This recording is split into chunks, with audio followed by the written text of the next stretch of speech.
Bonjour, j'espère que vous allez bien. Et voilà, il y a bien maman Katika Pesa servi traiteur. Et voilà, maman Katika Pesa. Lelo a Yelibino Lubu Yasika et Lubu Moko spécial. Tout ça en direct des États-Unis d'Amérique. Voilà, toujours là, Missili Nabiso. Missili Awa.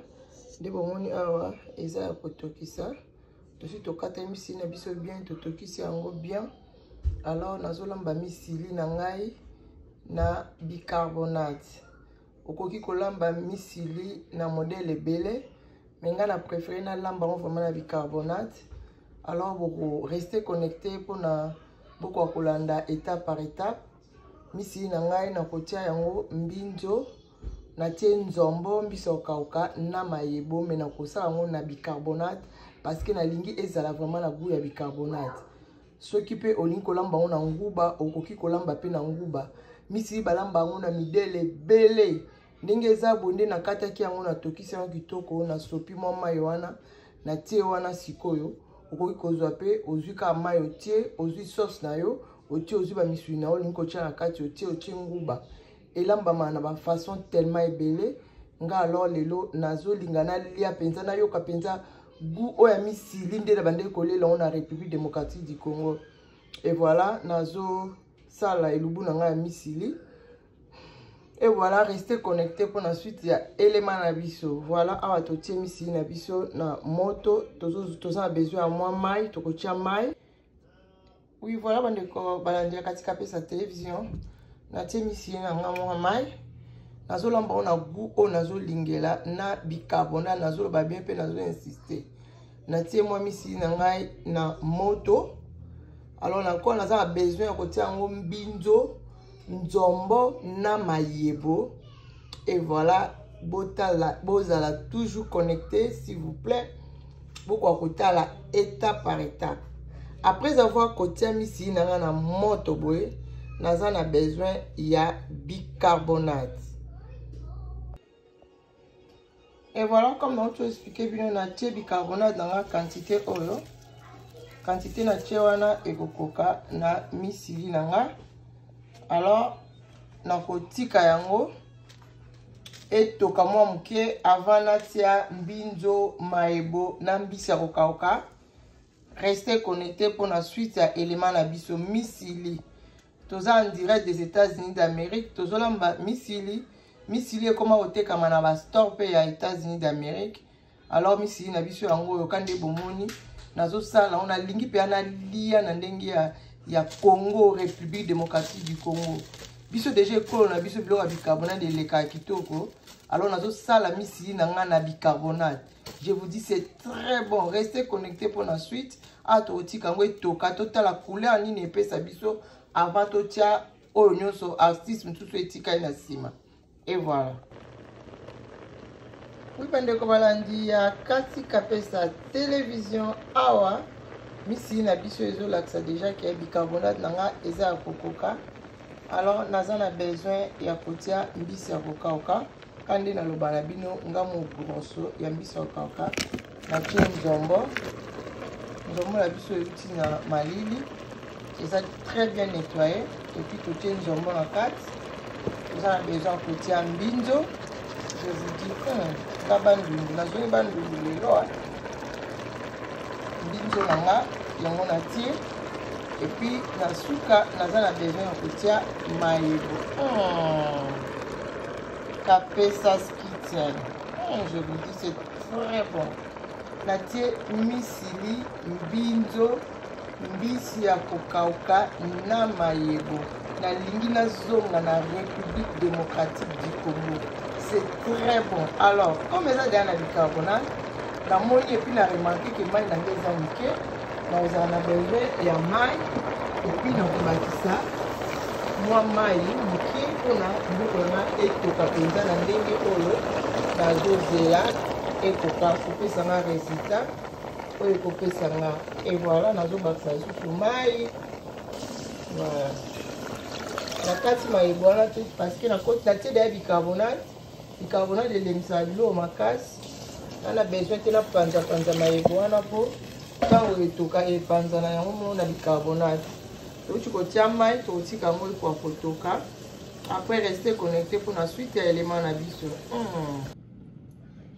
Après avoir côté kabilo nanga ezotoka na ofongolo mo mke tala et puis naza na besoin ya kotia naza na besoin ya kotia pilipili ya kuboeta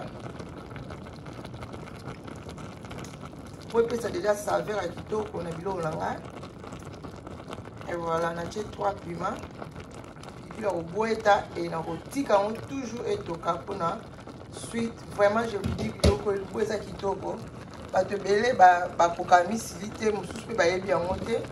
Mais na République démocratique du Congo ekipasusu ekolo te ekolo nyonso ebandeki kolia na kala ezalaka biloko ya bato bandundu. Mais sikoyo ezala su biloko ya bato bandundu te ekolo nyonso akoma kolia na ye ndenge bato bakoma kolia bamfumbwa bapondo madesu. Et voilà, totika biloko na biso etoka. Restez connecté pour la suite ya élément na bino. S'il vous plaît, vous partagez vidéo na biso, vous s'abonnez massivement pour na bino nyonso bokoti ba liboso na chaîne na biso. Nazali mama katika pesa nasala kamsala ya servi traiteur musala kolamba na ba fête. Oza na événement nyonso epesa milio ko hésiter te contacter biso bokoza dessus te. Vous s'abonnez, vous partagez, vous komela biso ba commentaire na bino. Au sentir ndenge ni mama katika pesa zolamba misili na kati États-Unis d'Amérique. Et voilà na lambi yango pe lolenge ya mboka ndenge tozali kokola ndenge ba mama na biso bazali kolambela biso. Alors restez connectés yo olingi pe kolanda lokolo oyo loboko oyo ya mama katika pesa okoki toujours kosala toujours lokwa mama katika pesa azo sala otika biloko na biso etoka bo partager bo s'abonner bo komela biso ba commentaire na bino esa biso bien. Et voilà, tout fini qui nous a biso. Restez connectés pour la suite élément na biso. Ibande obalandi ya katika pesa télévision après avoir côté biloko na biso zo toka moto. Misili na biso na ba astuce nyonso totie. Nous avons besoin ya ail. C'est très important la biloko na tie ail, na basi ail. Et puis na tie matungulu na ngao na kati mike. Na tie matungulu, c'est très important. Et après, nous en avons besoin de tomates en mbuma. Donc, tomate en mbuma. Ils sont vraiment très bien, très kitoko. Tomates, c'est très important dans le kitoko. Ils ont des bicarbonate, ils ont un problème. Vraiment, nous avons tomates en mbuma. Et puis, nous avons ma fruit en mille. Restez connectés pour la suite. Il y a éléments dans le souci. Oui, mais nous avons fait sa télévision. Nous avons fait le sous-sous. Nous avons fait tomate na biso autotiko mixé na kati ya misili na biso. Et puis na suka awa tozotia mafuta mbila otika ngo etoka avant tokwa kotia astuce ya suka na mwa. Et voilà, restez connectés, c'est très bon. Je vous dis que lambi misili lolenge oyo autour na misili o lambi na la kisu, c'est très bon. En tout cas, vous zappez, vous partagez vidéo na biso. Vraiment, lelo nazolia lolenge ya Congo, République démocratique du Congo. Ndeka na ebisibio na olia kitoko. Vraiment, naza nesengo ya kolamba recette oyo après combien d'années na photo. Oh là là, naza vraiment ravi. Ah là là, naza vraiment ravi, naza vraiment prêt ready ya kolia biloko na nga vraiment na appétit. Ba ope ba kute na misili ba koki kosala lolenge oyo tolambi ya lelo ya bicarbonate mikolo ya tolamba yango lisusu ya nguba parce que na somba ki yango penza carton mobimba. Et voilà, restez connectés pour la suite élément na biso, c'est très bon.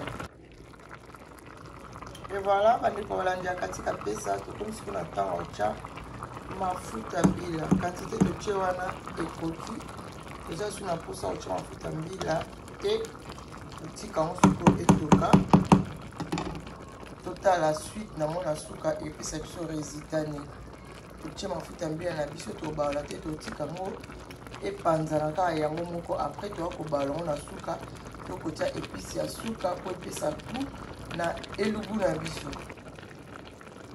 Ibandeko ya katika pesa télévision na suka ya recette na biso ndenge ezotoka boye totia mafuta mbila nde nauti koexplike bino. Et mpona kopesa biloko na biso goût totia yango à 100 eza lokola mungwa boye totie à 100 na suka ya recette na biso totika yango efinikama etoka epesa biso goût oyo tozozela avant ya kotia mungwa il faut to make sure que biloko nyonso totie mungwa yango eza correct so eza correct te tokobakisa lisusu. Voilà bandeko balandi tomoni nde misili na biso ezokende eke bien.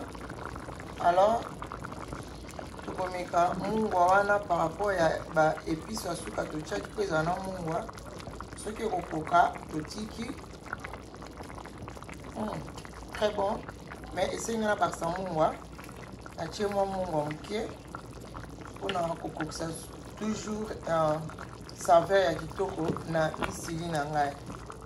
Tomoni misili na biso ndenge ezotoka kitoko na baastuce nyonso biso totie misili mbinzo mbisi ya kokauka mayebo. Nazongi mpenza na mboka, je vous dis c'est très bon. Voilà les goûts de ça. Oh my god. Bao bayebi valeur ya biloko bayebi. Les goûts de ça. Oh là là. Bao bayebi valeur ya biloko bayebi. Oh là là là. Bokomi. Oh là là là là. Biloko tozo négliger yango na mboka. Je vous donne pour tozo kaposa nango zoluka partout tozozwa pete. Oh, vraie recette je vous dis. Ekolo nyonso ekoma olia yango bao balia yango te wana eza bango mais je vous dis c'est très bon. Oh kokuta na occasion asombi misili asala recette wana ndenge nasali aza dessus te je vous dis c'est très bon. On les goûts de ça. Bandeko balandi ya katika pesa télévision tokomi na suka ya émission na biso misili na biso yango oyo ebeli couleur déjà bozomona elatiki ebilo na biso eza vraiment kitoko.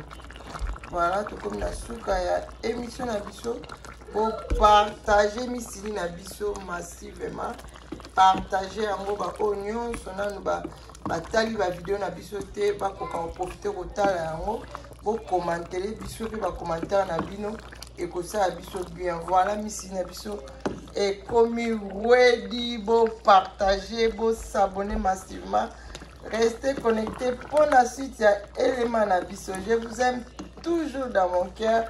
Bisous bisous, bye bye.